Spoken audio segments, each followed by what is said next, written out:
So today I want to talk about Luce, the apparently controversial anime figure that is supposed to be the Vatican's mascot for the year of Jubilee.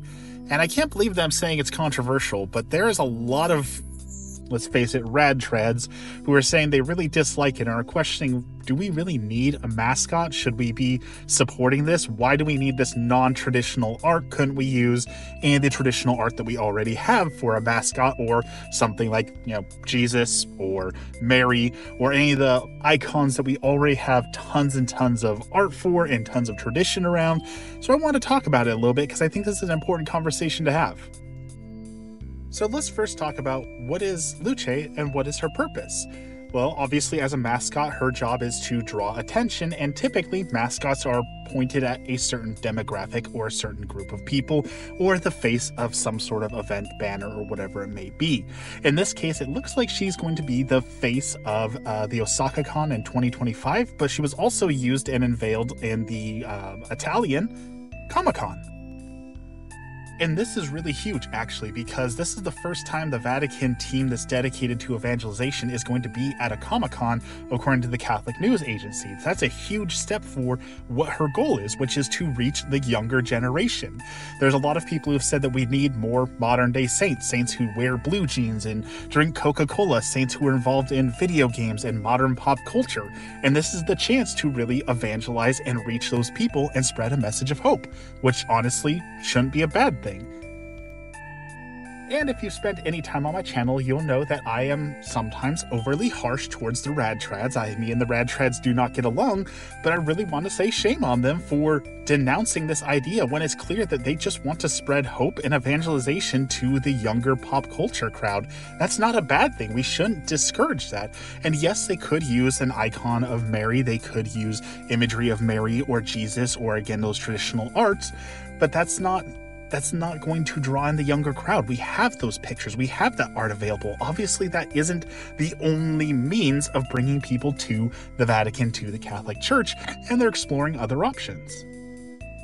In fact, that's the entire inspiration around my channel, and why I decided to do a Catholic YouTube channel was because I wanted to go where the people were. And there's a lot of people on Twitch, and yes, they've probably seen the evangelization. Yes, they've been on YouTube. Yes, they've seen those methods, but they're not necessarily effective. We know that street evangelization isn't effective for every single person. So being able to go to where the people are at who need the evangelization in a different way, YouTube, Twitch, TikTok, all those sort of things, and be able to say, hey, I'm going to make relatable content. I'm going to make things that you enjoy, and I'm going to talk to you, like you're a person, but I also am going to post content about Jesus. I'm going to post content about the Catholic Church and allow you that opportunity to explore it or engage in content you may not have otherwise engaged in. That is a great thing. We need more of that. So Luce coming in as a mascot to represent that, I think, is one of the best things that's come out of the church in a while. Now, all of that's not to say that I don't have some reservations or fears as well, so I want to make sure that, in fairness, I address those things that I don't like or that I'm worried about as well.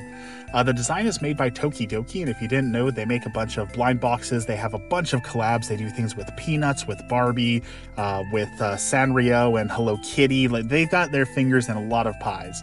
And they make really cute designs. You can see that by the design, it's very clear what they were going for, and it's adorable and people are talking about it, so it's effective as a mascot. But Tokidoki also sells a ton of blind boxes and has some practices that I don't necessarily agree with. And I am afraid that they will use this as an opportunity to sell those blind boxes to Catholics. And I am not a fan of blind boxes. I'm not a fan of a bunch of extra plastic waste and things like that. So I am reserved that we might see that happen. I really hope the Vatican has come out and said, no, this isn't going to be a merchandise line that you're allowed to monetize. But I don't know how those inner workings work, but that is one of the fears that I have. Unfortunately, the second fear that I have has already come true, and I know it has, and that is anytime you release a cutesy mascot, especially if they are female, that means that the dark, gross, disgusting side of the internet is going to instantly turn it into pornography. And we know that has already happened for Luce, and that is despicable and awful, but to be expected, right? If you look hard enough, you can find things of all sorts of things from Christianity and Catholic in those categories. That is awful. That should not happen. I wish people had a little bit more respect, but it's the world we live in, and we knew this was going to happen, but I really don't like that that's a reality that we're dealing with, and I don't like that something that's officially branded as, the Vatican is now associated with that in those corners of the internet. I also want to touch on her design, because I've talked about how adorable she is and how much I enjoy the design, but I think there's a lot of really interesting details they put in there that are wonderful. She, of course, has the Pilgrim's Cross as a pilgrimage across the world. That's obvious and great. She's wearing a rain jacket that's yellow. That's probably a reference to the Vatican flag, which is yellow, which wonderful touch there.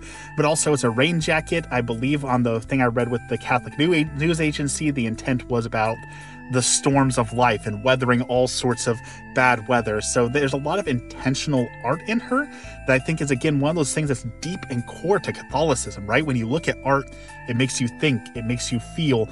And when you're looking at this art, you can see all these little details that are obviously well thought out to help draw you towards that central message of hope, of God, and of, well, you're going to make a journey, and it's not always going to be easy, but you've got your friends here, and you've got God.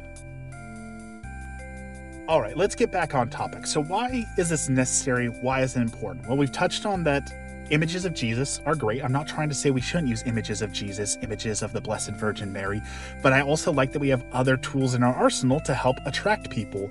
But we need the younger crowd in. We need the pop culture in.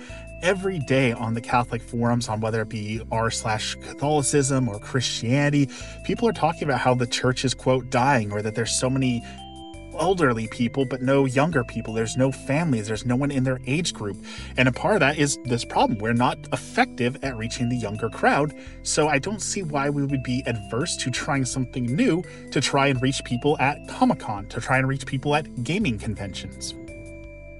Because again, those people have been evangelized to before. They've probably seen something on the street. They've probably run into a street preacher, or they've gotten the Jesus loves you messages on Reddit, and they disregard them because that's not always an effective way to reach someone.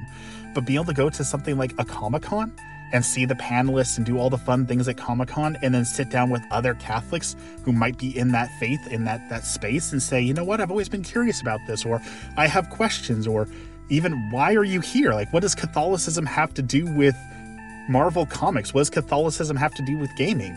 It has everything to do with those things. Here, sit down. Let's talk about it. So I guess my whole point to making this is to, one, explain why this exists if you're like, hey, why does this exist? But also to give a little bit of grace to the Vatican. I know there's a lot of people who are very vocal about their dislike of the Pope or what the Pope has been doing. I know there's a lot of people who are very vocal about changes in the church and changes towards the modernness that they don't like. And it's okay to voice your opinion. It's okay to be vocal about things in some respectful manners. But I also wanted to give this as a gentle reminder that, remember, not everything is made for you. If the church's mission is to reach all souls, then of course they need to make things and apply things in a way that's going to not necessarily be something made for you, but is made for the betterment of the church and the collective as a whole. So I'm just trying to ask you to be kind in your words towards this endeavor. If it works out, that's great. That's more souls. If it doesn't work out, well, we took a risk. It didn't work out. Let's go back to the drawing board and find another way to reach young people, to reach the pop culture, to help draw people into the church, because that's ultimately the goal, right? We're all on the same team here. We're all trying to achieve the same thing, and that is for all people to be drawn home to God. Thank you, and have a blessed day.